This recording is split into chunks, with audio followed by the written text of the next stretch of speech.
शांति।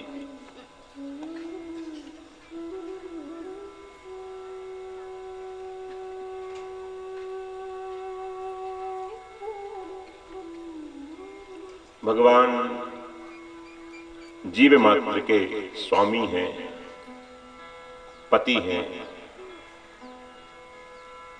मालिक हैं। केवल 16,108 की यहां पर बात नहीं, जीव मात्र के भरतार हैं, सबके स्वामी हैं, सबके पति हैं।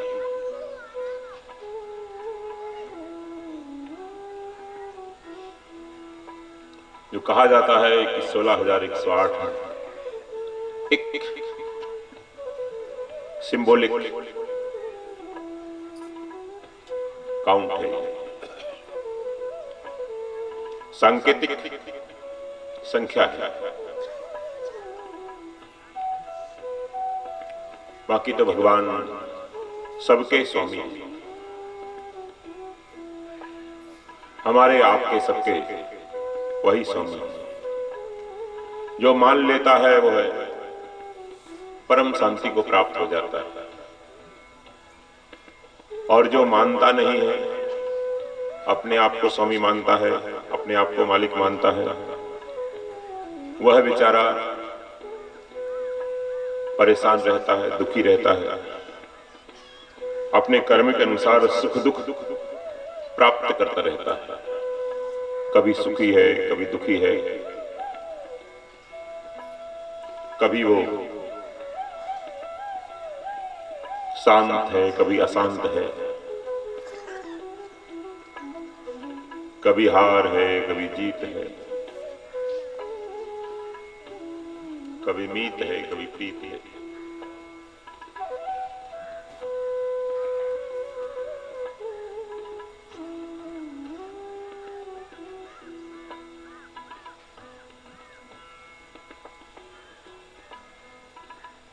तो ये देवियां भगवान को अपना स्वामी मानती हैं।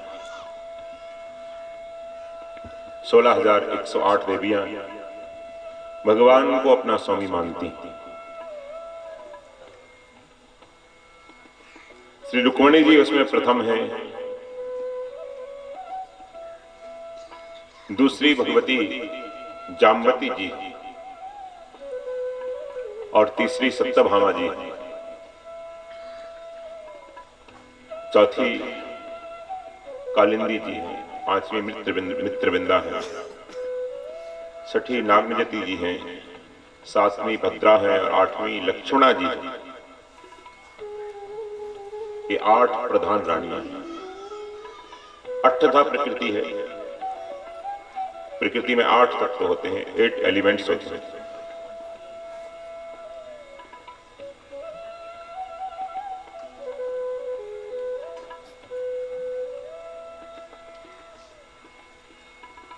राजा सत्राजित सूर्य के भक्त हैं। भागवत पंचदेव उपासना का प्रतिपादक ग्रंथ है। केवल कृष्ण उपासना या श्री राम उपासना की बात नहीं।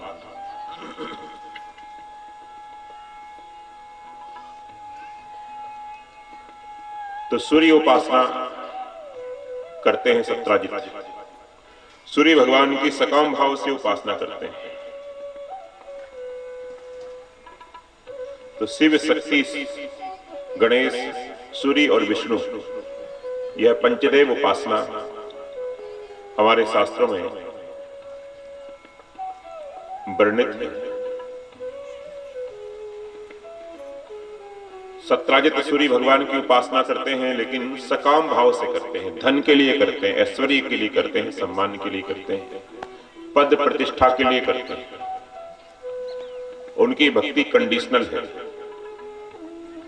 सूर्य भगवान ने उनको प्रसन्न होकर एक रत्न दिया, जिस रत्न का नाम स्यमंतक रहा, मणि भी कहते हैं उसको। वह दिव्य रत्न की विशेषता है कि जहां रहेगा आसपास कोई अकाल नहीं पड़ेगा, अनावृष्टि नहीं होगी, अतिवृष्टि नहीं होगी, भूकंप आदि नहीं होगा, कोई दैवीय प्रकोप वहां नहीं रहेगा, दैविक दैहिक भौतिक प्रकोप नहीं रहेगा। ये सूर्य भगवान के उस दिव्य रत्न की विशेषता है। और वो बहुत सारा धन, बहुत सारा सोना रोज प्रदान करती है मणि पूजित होने पर।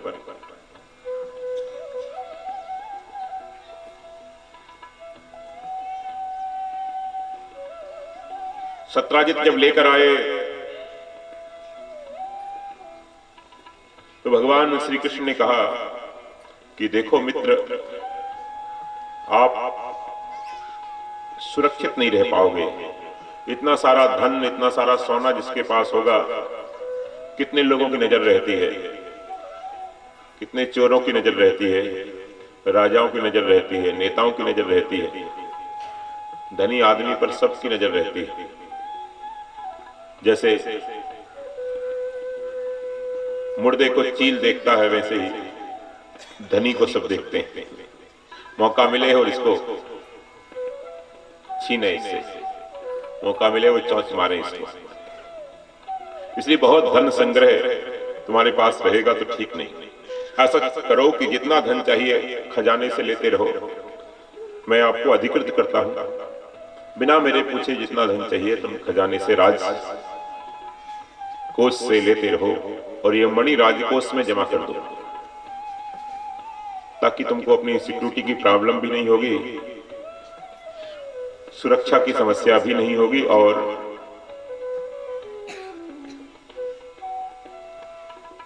धन की समस्या भी नहीं होगी। अभिमानी आदमी बात मानता नहीं। अभिमानी की और सरल की ये पहचान है। सरलता है तो वो बात बड़ों की मान लेता है। अभिमानी आदमी भगवान की बात भी नहीं मानता। सत्ताजित ने नहीं मानी, दुर्योधन ने नहीं मानी, कंस ने नहीं मानी। फिर इनका हाल क्या हुआ ये भी आपके सामने है। अहंकार का फोड़ा बढ़ते बढ़ते बढ़ते जब फूटता है तो बड़ा पूरे पैर को गला देता है, पूरे शरीर को गला के फूटता है।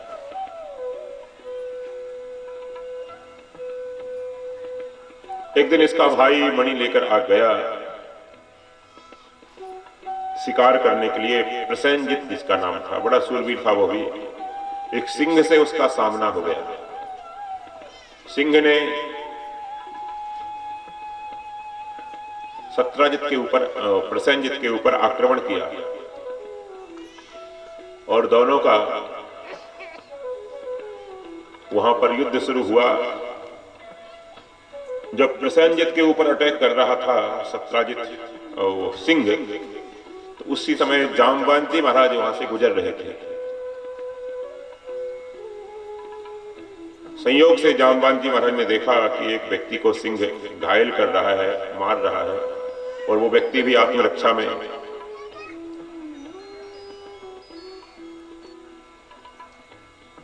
फोन की घंटी अपनी अपनी आप लोग बंद रखेंगे सभी। वह व्यक्ति भी फाइट कर रहा है उससे, लेकिन जीत नहीं पा रहा। सत्राजित वहां आए, श्री जामवंती वहां आए, और जामवंती ने प्रसेनजित को छुड़ाया सिंह से। सिंह से जब छुड़ाया प्रसेनजित को, तो सिंह उनके ऊपर भी अटैक कर देता है, जामवंती के ऊपर। जामवंती तो सूरवीर हैं, आत्मरक्षा के प्रयास में जामवंती को, सिंह को समाप्त करना पड़ा। सिंह मर गया। तब तक घायल प्रसेनजित के पास आए, तब तक वो भी दम तोड़ चुका था, वो भी मर गया। अभी 3 मरे हैं। प्रसेनजित मरा है, इसका बड़ा सूरवीर भाई। सिंह मरा है, और बहुत अच्छा घोड़ा, जैसे आजकल कारों का शौक होता है, करोड़ों की कारें आती हैं, वैसे अच्छे अच्छे घोड़े राजा लोग, सूरवीर लोग रखते थे। तो बहुत अच्छा घोड़ा वह गया। भाई गया और सिंह भी मरा, 3 मरे। वो खुद भी जाएगा ये।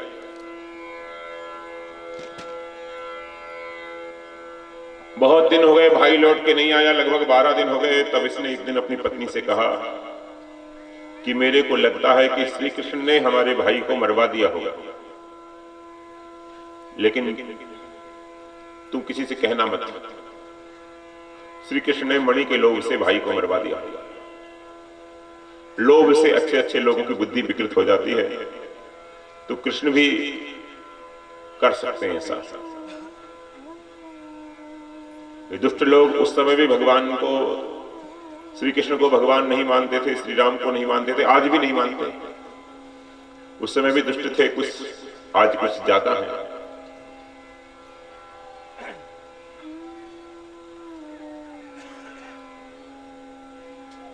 तो श्री कृष्ण ने मणि के लोभ से हमारे भाई को मरवा दिया, ऐसा इसने पत्नी से कहा। और पत्नी से यह भी कह दिया तू किसी को अभी चर्चा नहीं करना। रात में एक बात हुई, सुबह होते होते पत्नी के पेट में दर्द हो गया, सत्यभामा जी की माता जी, और उन्होंने जाकर 2-4 औरतों को कह दिया, कहा हमारे देवर जी को श्री कृष्ण ने मरवाया है,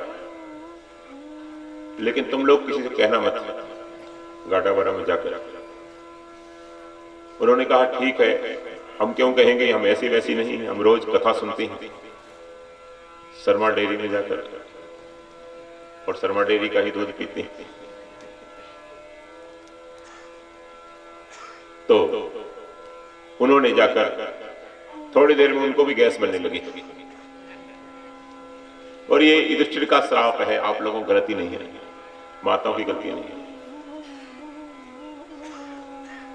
देखो जो साधक है वो अपनी गलती मानता है, लेकिन जो साधक नहीं है, विषयी है, संसारी है, वो दूसरों की गलती मानता है कि युधिष्ठिर की गलती है। माताएं कहती हमारी गलती नहीं है। युधिष्ठिर ने श्राप ही ऐसा दे दिया कि पेट में बात रुकेगी नहीं, पचेगी नहीं। अच्छा, जो बात रोकना है वो तो रोक लेते हैं। सोना कितना है आपके पास बताओ, नहीं बताएंगे। जो बात रोकना है वो रोक लेते हैं माताएं, लेकिन किसी की कोई कमी है, निंदा है, कोई अवगुण है, उसको नहीं रोक पाती।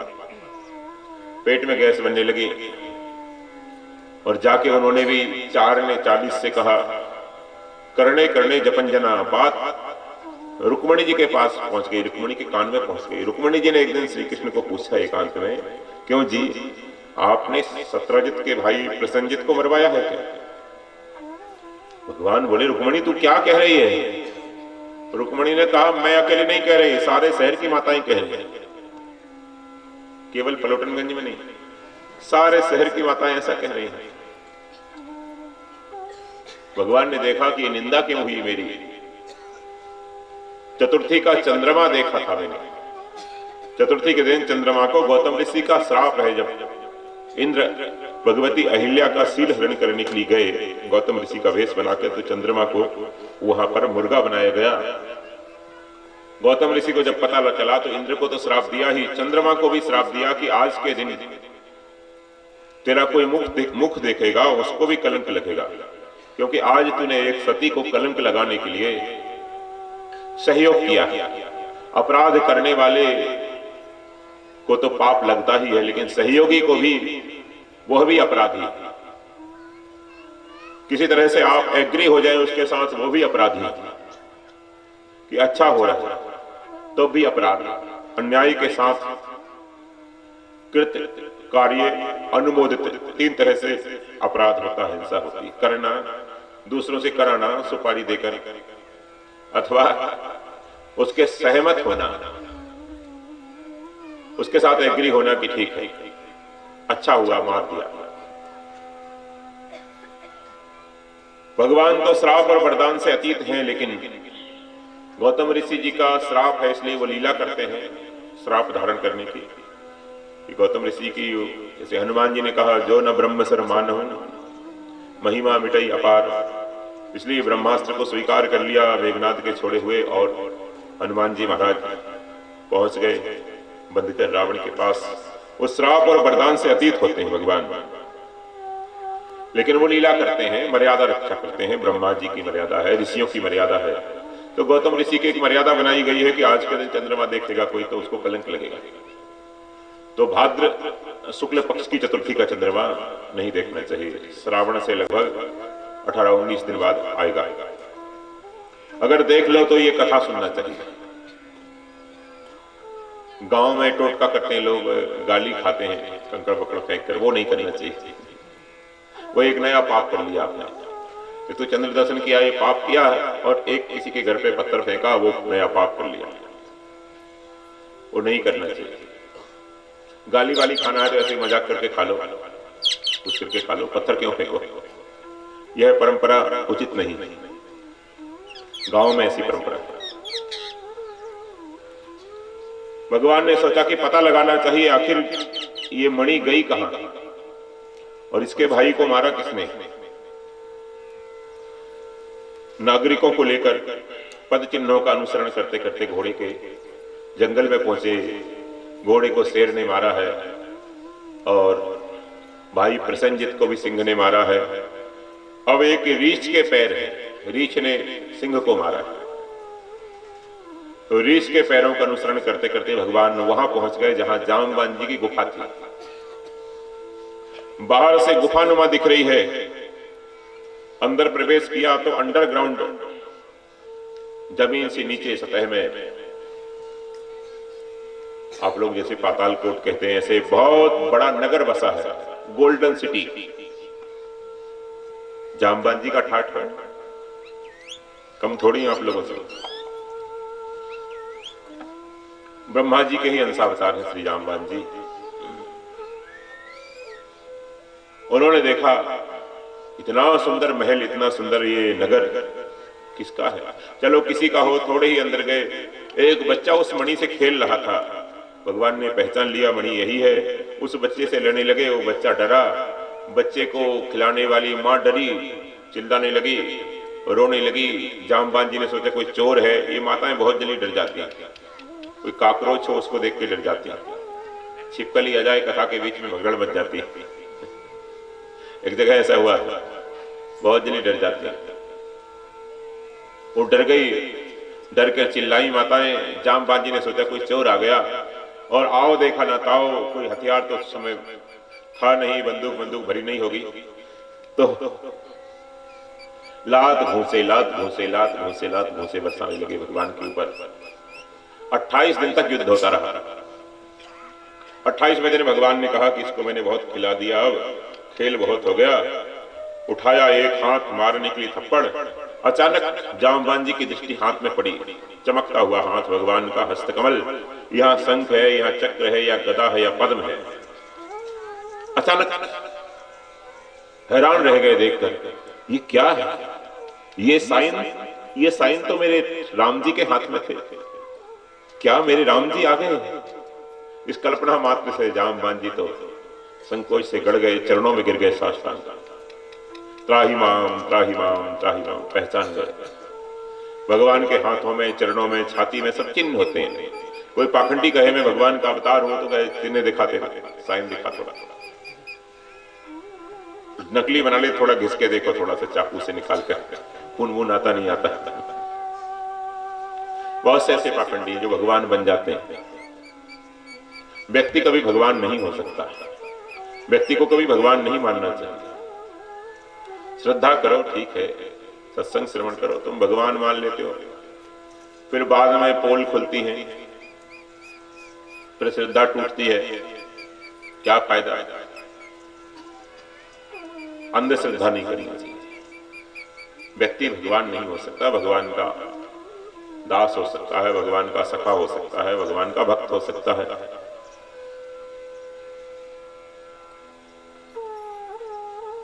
तो पहचान गए प्रभु को।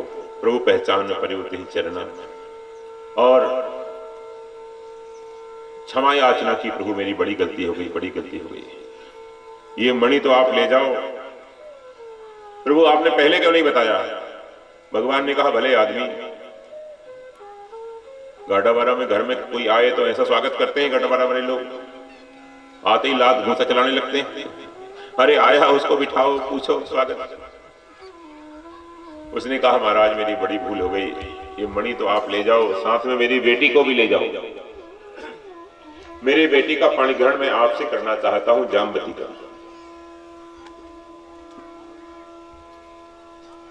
देखो एक एक लीला में अनेक रहस्य होते हैं, अनेक कारण होते हैं।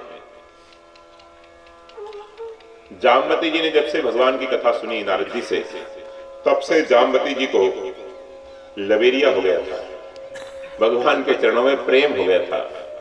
निरंतर भगवान की स्मृति करती है, और कथा सुनने का यही तो फल है।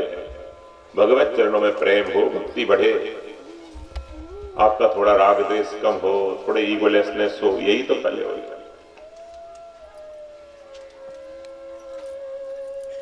तो जामवती जी निरंतर भगवान का चिंतन करती थी, भगवान को अपना स्वामी मान लिया था, और यही चिंतन करती थी, नाथ कब आपके दर्शन होंगे, कब आपके चरणों की दासी बनूंगी, कब मेरे को सौभाग्य मिलेगा। एक एक दिन युग के समान बीत रहा था, अब तो बहुत दिन से खाना पीना बंद हो गया।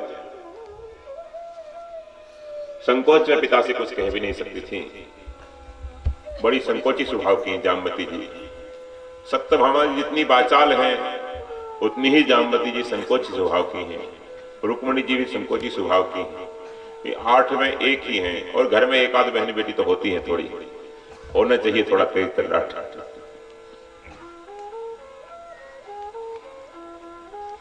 बच्चों पर भी अनुशासन करना है, बच्चों के बाप को भी कभी कभी आंख दिखाना पड़ती होगी, कभी आंख कभी बेलन। तो जामवती जी बड़ी शांत प्रकृति के हैं, संकोची है बहुत।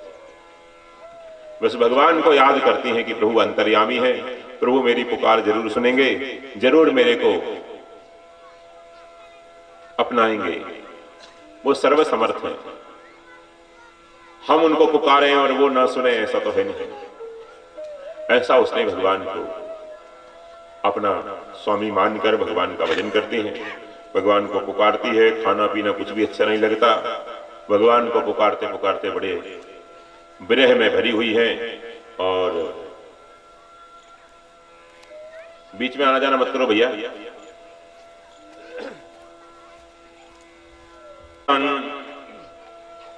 अंतर्यामी है, और भगवान जामवती जी का भाव समझकर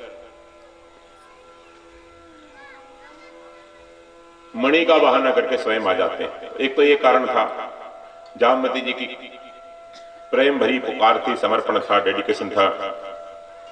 दूसरा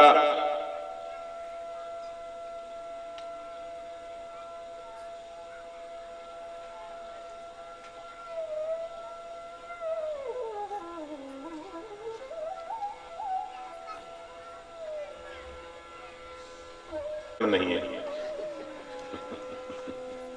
बुरा न मानो, होली है, बिल्कुल शांति से। हाँ,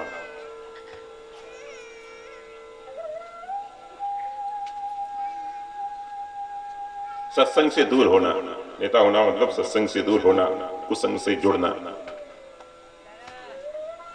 तो नारायण जामवती जी का भाव भगवान को खींच लाया। एक तो ये बात थी, दूसरा समंतक मणि का पता लगाना ही था, तीसरा उसी बहाने से सत्यभामा जी का भी वर्णन करना था, चौथा जामवान जी को भगवान से युद्ध करने की वासना थी।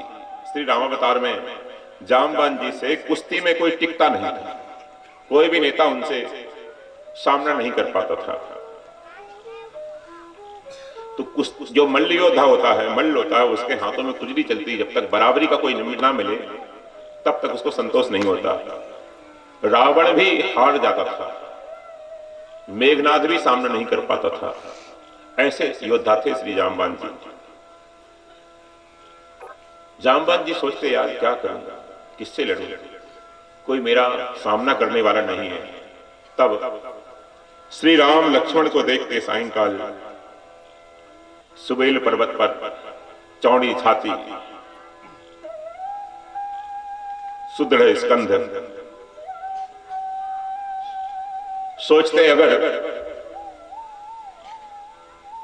इनसे मेरा युद्ध हो जाए, कुश्ती हो जाए, दो दो हाथ हो जाए, तो मेरी हाथ की तो क्या, कदाचित पीठ की खुजली भी मिट जाएगी।